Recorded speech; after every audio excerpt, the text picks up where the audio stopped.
Jake, get your ass over here. Do stuff with Nikki. Apparently Jake's doing stuff too. Lifting his leg on my bushes. Alright, got my dandelion tea. It's 93 degrees in Florida, hot as hell. It's ridiculously hot. It actually feels like it's 100 degrees out here, but whatever. And my special ashtray. My favorite. Okay. Yeah, before you make a comment, I do smoke. But it's natural. Chemical-free, homegrown tobacco. Alright. It ain't bad for me. So, we left off last time on part 1, and I was trying to do part 2. I was uploading before I got interrupted, and then, you know, whatever happens, whatever. So I couldn't do it. Apologize for that, people. But what I left off saying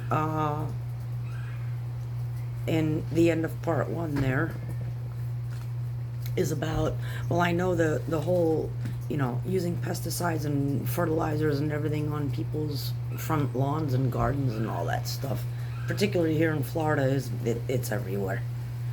And so I don't know what it's like in the rest of the country and all, but I know a lot of people do that and stuff. Just saying, if you've been doing that, the soil, dirt, not soil yet, because you killed it, that you have, this is one of the reasons why when people start growing and they get all excited about it and everything, and they start seeing pest issues and everything else on their property. And it's the dirt, soil, whatever. But you know what? It's SHTF, and you have to do the best you can. So my counter to that is just throw out a bunch of crap and hope for the best. But it'll actually work, because let's say you want to grow tomatoes and you throw a bunch of garbage out, you know, whatever, in the front yard, the backyard, wherever you're doing it. And you have a lot of successful plants, but you have a few on their own that are overloaded with pests and stuff like that. Let them stay that way. Because I've been doing this in the front yard, like for instance right now, even in this 90-something degree satanic heat, I actually have broccoli growing out there from my own seeds, and it's working, which it shouldn't be this time of year, and it's going. But there are 2 sacrificial plants. The aphids are all over them, and I haven't messed with it, because the thing is, the ones right next to them, bugs aren't bothering them. And so I use them for sacrificial plants, because if you go out there and pay attention, the beneficial bugs will go on them and start doing their job, and that's what you want. So don't pull the trigger too quick with your bug killers and all that stuff. If you've got those issues, doesn't matter where it is in the garden. If you're overrun with stuff, sometimes you have to control it, and there's natural ways to do that, and I'll save that for some other time, because I have 2 things full of notes here. Can't get to that now. All right. So, and the other thing too is, let's see here. You know what? Let's go with this. Shit hits the fan quick stuff. Here's the thing. Like I said yesterday in the beginning, and I was gonna keep going into that in part 2. Everybody is really concerned they can't get seeds and all that kind of stuff. Right now, it might almost be too late. You guys have probably many vegetables rotting away in your refrigerator because you bought a lot of stuff, you couldn't cook it quick enough or whatever. You know, peppers, tomatoes, what have you. Don't throw them in the garbage.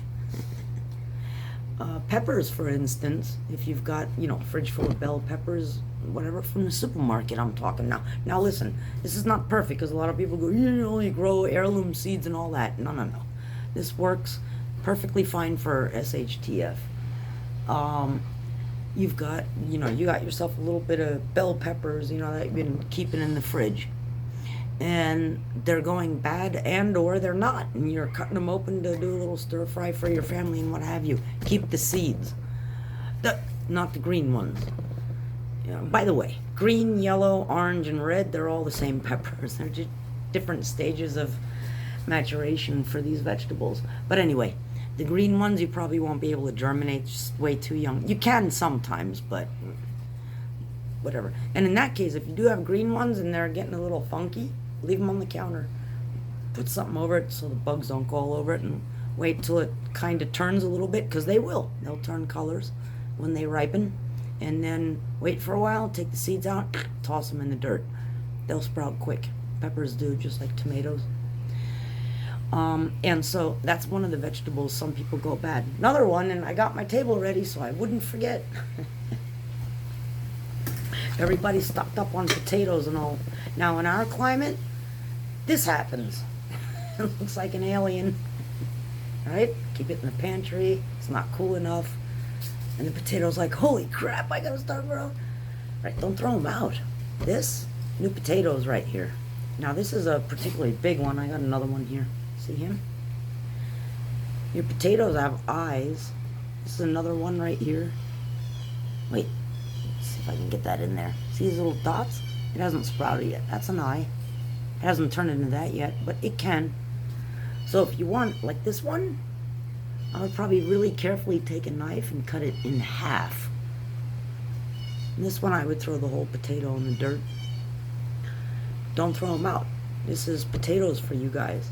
And I'm in Florida. We're not supposed to be able to grow these through the summer, but I do. It works.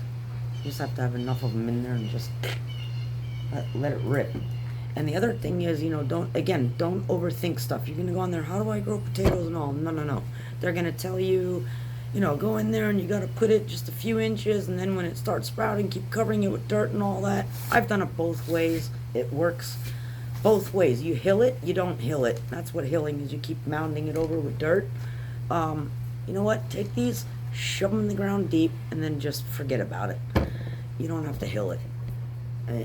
I actually, what I did was, because I'm in Florida and we have bug pressure and nematodes also, which a lot of you people that have northern climates don't have to deal with that kind of stuff. I use garbage bags. So I roll it over, I dig a hole in my ground, actually out there in the garden, and I have a spot. And I put the dirt that I dug out from the hole, I put it in the bag, I put the potatoes in there, cover it up, and then that's it. Sometimes maybe I'll add a little mulch or whatever on top, and I roll the bag up, and I have little holes in it so it can drain, But the cool thing is when they're done, and it's usually double bags, so I can lift it out of there because they'll break. But once you're ready to harvest your potatoes, that's when the leaves turn brown and start wilting. Doesn't take long if it's hot. You just yank the bag out and dump the potatoes out. You don't have to go digging through the ground like a crazy person. Another great shit hits the fan crop, sweet potatoes. Can't beat them. And they love the heat. These things grow like crazy down here in Florida. And the cool thing about sweet potatoes, if you guys don't know, is, Jake, what are you doing? Crackhead dog. Is, now this one sprouted, see? This sprouted in my, that's what happens when you leave them. You don't have to put them in that jar of water toothpick thing. Just throw them in the dirt. It's already getting to that time. You'll be fine. See, I got a sprout there, a sprout there, a sprout there. Before you know it, as long as it gets warm and the sun's out, this thing will take over the planet. Forget about all that toothpick in the jar of garbage. Just throw it in the dirt. Anyway, this is a great crop for shit hits the fan, only because it'll give you food under the ground. It looks beautiful above ground because it does these little vines, and mine are flowered. Actually, they have beautiful flowers. But you can eat the greens. It's a spinach replacement. And in the situation we're in, a lot of people can't even get fresh produce right now, not the way they want. You don't need it if you've got this. Now, the only thing is if you're growing them and you do want to grow it for a root crop, don't strip it of all its leaves. It needs the leaves to actually, make you food. No leaves, no roots. And so, no tubers. And so, but the thing is, these things spread like crazy, and you can get sweet potatoes for cheap. So you get them, throw them in your dirt, and before you know it, you got vines all over the place. You can train them and make them good looking, up a trellis, or you can just let them go all over the backyard like I do. And then, cut the leaves off and cook them like spinach, or throw them in your salads, whatever. Super, super duper nutritious. Amazing, amazing. And the thing is, you'll find too, if you grow them, like, I don't like terribly sweet things, but the ones that I grow and I harvest them younger, they're really not that sweet. They're more kind of like a sweetened potato. They're not horribly cheap. Cheap? Sweet. Oh God, I was just thinking about something else. Cheap. This SHTF has me all screwed up. All right. Part 3 coming up. I have more food on the table. I'll be back. I gotta let the dog do his thing.